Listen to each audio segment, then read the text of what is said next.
The Google Pixel devices charge slow because Google is worried about preserving the health of your battery for long-term use. That's why the Pixel 8 Pro only charges at 25 watts, and that's why they take so long to charge up to 100%. And that's why we're likely not going to see very fast charging on the Pixel 10 Pro. Is what all of the fanboys would want you to believe, except that in the recent couple weeks, we know that there have been issues with battery and battery degradation and swelling battery cells in the Pixel 6a series of devices. And even today, my Pixel 8 Pro, the device that I have gone out of my way not to charge overnight, never to charge over 100%, never to charge up to 100%. I try not to use fast chargers with it. I try to take it out of the case if I am fast charging it. I try to not charge it if it's hot. It's all in vain. Because as of today, or as of like the last couple weeks or so, let's see if you guys can hear it.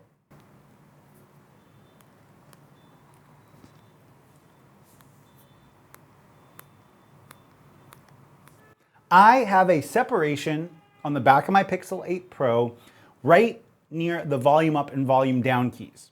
Now, I am not positive that this is because of a swelling battery. I'm assuming if it had to do with a swollen battery, it would probably be kind of pushing out more from the back of my device. So I'm not 100% sure that's a swollen battery. But to be fair, when I squish or when I press down on the back of my phone, it kind of springs back. So that makes me think that if the adhesive wasn't really failing, I wouldn't have this creaking sound that I have in the back of my device, which seems to be symptomatic of a swollen battery, because that would be kind of squishing the back plate outwards, which is why you'd hear some of the components inside possibly deforming when I squeeze this. I don't know what to do in this situation, because the truth of the matter is that I bought the device when I was living in America almost 2 years ago to this date. I now live in Vietnam. Love living here. It's been a great time. I've been here for 8 years, moved back to America, moved back here. Life here is awesome. But now my options here are to go to a third-party repair shop and get it changed for 20, 25 bucks, because Pixels are made in Vietnam, parts and labor are cheap, and thus I can go get someone to replace my battery for 20 or 25 bucks. But I think that in general, this is just a really bad look for Google, whether it be users reporting batteries swelling on their Pixel 6 series, the fact that Google is now even reimbursing people up to $100 or offering a free battery replacement for Pixel 6a owners, and the fact that I have gone out of my way to baby this phone, because to be honest, this has been the best user experience I've had with a cell phone to date. Since I've gotten the device, my battery life has essentially remained unchanged, with all of the little things that I do to preserve the battery health, with the not charging it overnight, with the not using a fast charger. My battery health seems to be great. And so I don't know if a swollen battery is necessarily the culprit here, because my battery life for this device is still so good. I can still get like 8.5 hours, 9 hours screen on time on Wi-Fi at 60 hertz, at 120 hertz, mixed usage. I'm getting 7 hours easily. The other day, I got like 3.5 hours screen on time, and then like 2.5 hours of streaming Spotify and other podcasts in the background over mostly LTE. And I was still down to like 50% battery. And in regards to device performance, although the device does get warm, my user experience is still fast. It's still really, really smooth. Opening up apps is still an absolute joy. I don't have much in the way of lag or stutters. And to be honest with you, I've been really satisfied with the device, and I've had this device now for almost 2 years, which is a first for me. I haven't had a device for 2 years since my Samsung Galaxy Note 5, or Galaxy Note, yeah, my Galaxy Note 5. This is the longest I've held on to a device, and Google has kind of won me over as a customer because updates have made it better, and the cameras have been great, and just like overall, I've been really satisfied with it. That is to say, if a swollen battery is what's going on with my device, that's a huge bummer to me. Does it make me not want to buy Pixel devices in the future? I don't know. At this point in my life, I have some really odd choices.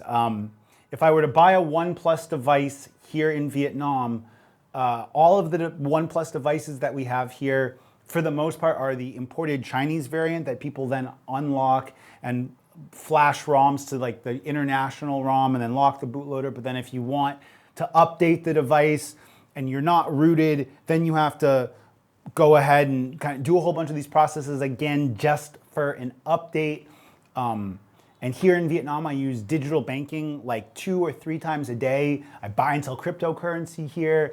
I trade cryptocurrency and stuff like that. So I don't know if I want to jump into the world of having an unlocked device as like my main device.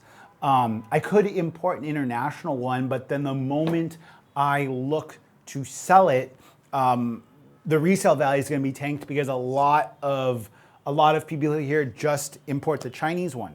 So I don't really think I want to jump into the world of OnePlus. I could get a Samsung Galaxy S24 Ultra here for relatively cheap. And as much as I don't like the Samsung user interface, the device is really, really powerful. I would have 10-bit log video native on the device. I would have the ability to do stuff with microphone levels, which I can't really do on Pixel. So as a power user, a creator, I'm kind of leaning towards an S24 Ultra because I can get one for like $600 here now, $650. Get the Bluetooth S Pen, which would be great because then I could like start recording remotely, which is kind of one of the reasons I don't want an S25 Ultra. I could possibly get some phones from Oppo, but again, a lot of them are going to be China market, imported, and then like people do stuff with ROMs. I've thought about buying a Xiaomi device, but again, I would have the ROM situation, and I'm just not really in the market for a Chinese phone. I've been thinking maybe of a nothing phone, but I think that would be a huge downgrade for me in regards to camera. I've thought of an iPhone, but to be honest with you, I love having Instagram without advertisements. I love being able to sideload apps, and I'm just not really an iPhone guy. Even though this is a MacBook Pro and I could like AirDrop stuff, I'm just not an Apple phone guy.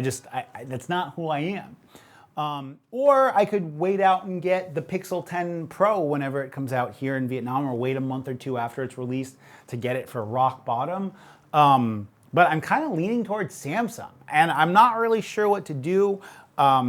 If you guys have more knowledge about like the effects of battery swelling, can I still have great battery life and a ton of battery capacity and a swollen battery? Or is that something that happens towards the end of the usable life cycle of a battery? You guys should tell me in the comments. And if you've enjoyed this little hangout where we just kind of talk and get to know each other, and I get to share what's going on in my personal life with you, a subscribe would be greatly appreciated. If you guys have any questions about living in Vietnam, I'm sure the comment section will be flooded with that. Tuy nhiên nếu người Việt đang xem video này thì chắc là bạn không nên comment bằng tiếng Việt. This is an English channel, and so please don't comment on my video in Vietnamese, even though I do speak Vietnamese quite fluently. I've been rambling for too long. If you guys like videos with me in them, I have a channel dedicated to keyboards, and I have a channel about creating a video production company here, because that's what I do in all of the extra spare time I have. And I'll have a link to those channels up here for you guys. Adios. Have a good one. Peace. Get out of here.